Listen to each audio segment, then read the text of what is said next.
we're projecting 128 fewer students than we have in the current school year. This is based on our second most conservative of 5 projections. And most of those students, that lower number is at the elementary level. We will have 157 fewer students at the elementary level next year. We'll have a slightly higher in middle school population and a slightly higher high school population. And then on slide 8, we display what that looks like.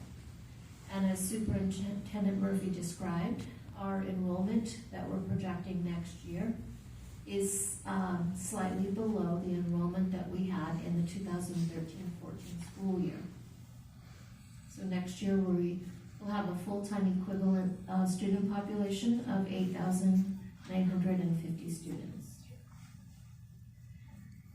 So slide 9 is a very dense slide.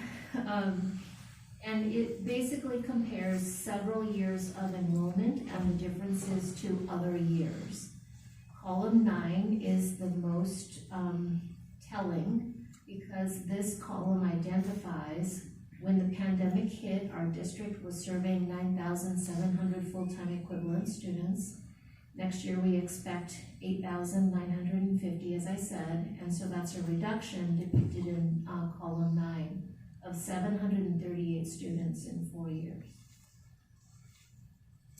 As you can see, the very largest impact is at the elementary level, and our elementary population is 550 students lower than in the 1920 school year before the pandemic hit. One thing I would just point out to those that are following along, you keep seeing the term full-time equivalent students. When we talk about something like 8,950 full-time equivalent students, those are all the students that take part in a complete day at school. We have a number of students that are part-time, students that go to Running Start, maybe students are homeschooling for part of the day and they're coming for some of the day. We call that the head count. So next year there might be 8,950 students if that's how enrollment comes in, full-time equivalent. But our head count's probably going to be more like 9,300, something like that, the total number of actual students that come into our schools.